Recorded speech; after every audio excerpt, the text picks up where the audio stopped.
Tonight, a story to tell you about sack lunches that has one charity now suing another. For decades, a Dallas nonprofit has won a lot of praise for its work feeding hungry school children. But a tip to our I-team led to a lot of questions about that food and the money that pays for it. Andrea Lucia joining us tonight with the accusations that have some longtime supporters stunned. Hunger Busters is a small but incredibly well-connected nonprofit. You may have seen them partnering with police to hand out meals, holding black tie fundraisers with local chefs, or receiving recognition from publications like the Dallas Business Journal just last month. Big companies have donated to the cause, and a lot of people have donated their time to it. But we discovered the core service this group claims to provide, feeding thousands of school kids on a daily basis, is no longer happening. Feeding kids, fueling futures. That's the dream Hunger Busters was built on. The idea is to provide a third meal, a sandwich and sides at the end of each school day to thousands of food-insecure Dallas ISD students who might not otherwise get dinner at home. We're very happy with it. The teachers just embraced it. The principals have embraced it. Restaurateur Phil Romano, the man behind popular chains including Macaroni Grill, Fuddruckers, and Eatsies, founded Hunger Busters 25 years ago. Glimpses behind the scenes shared online over the years have shown stocks of meat, cheese, and bread, and volunteers working in assembly lines to fill the brown paper sacks. In 2023, Mayor Eric Johnson signed a proclamation declaring May 25th as Hunger Busters Day in Dallas. That same year, Latame Phillips, a one-time delivery driver at the nonprofit, took over as CEO. Whatever you make that morning, it goes into a kid's belly that night. Online, Phillips has shared stories of growing up poor, missing meals, and his wish to feed more children. I look at these kids that we serve, and they remind me of myself. In 2024, he applied for a grant from the Tyler Street Foundation, another local nonprofit, to buy a van to deliver even more meals. We made 3 site visits, saw the facility where they packed the meals. We were thrilled to partner with them. Vivian Skinner says the foundation was still working on the first grant when another need became apparent. According to Hunger Busters' social media accounts, its building was in immediate danger of being sold, and it needed $1.2 million to purchase the property. Again, our grant administrator spoke with Latame Phillips, and he explained he didn't actually have to raise $1.2 million. He just needed to raise $750,000. In all, the foundation says it gave Hunger Busters a little over $116,000 to buy the van and the land. But Skinner says it took Phillips months to provide documentation of the purchases. And when he finally did, she got suspicious. This is the day that he presented the van to us, and there was just a magnetic sign stuck on it that said Tyler Street Foundation supports Hunger Busters. We really began to be curious. There was just something about that day that just seemed off.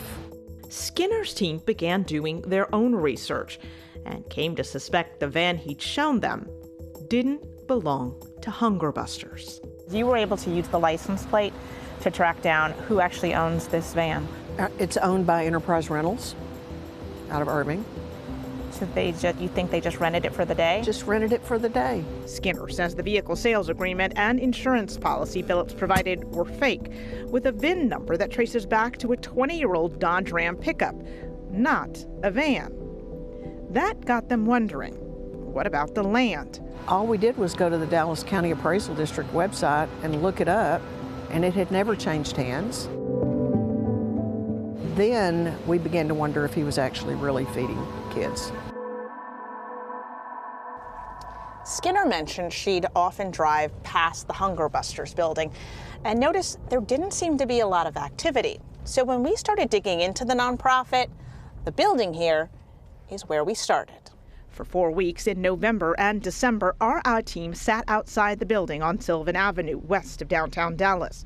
We saw Phillips there a few times, but no groups of volunteers and no brown bag meals. The food we did see coming out, we discovered came from a company renting out the same space that makes ready-to-eat meals at high-end coffee shops. Hello?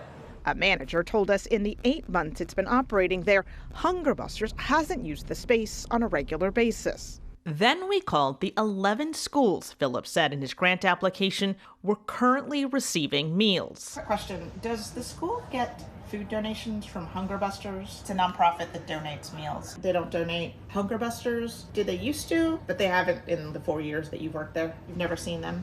No. Doesn't sound familiar at all. Every single one said it had been at least a year, though often longer, since Hunger Busters had delivered meals there. When we emailed Phillips asking about the schools, he replied saying Hunger Busters never publicly listed by name any campus that we directly deliver meals to. Besides, he said, while Hunger Busters previously provided meals directly on certain school campuses, the model had changed to support after-school programs, churches, community-based organizations, and partner nonprofits. He wouldn't share those locations either. When we found Phillips at Hunger Busters earlier this month, I don't want to. I understand. I'm not authorizing anything to be on camera. Okay, well, she's on the sidewalk. Well, If you will you sit down with us? he refused to answer most of our questions. We asked when the daily meal deliveries ended. At first, he said about a year ago. Then he said he wasn't sure. It's unclear how much money Hunger Busters raised in 2025. The I-Team found documentation of at least $264,000 in grants and donations last year, not including what it brought in through its annual gala and other events. We believe we've been defrauded on a fairly significant scale, and it hurts, and it also hurts to think about hungry kids.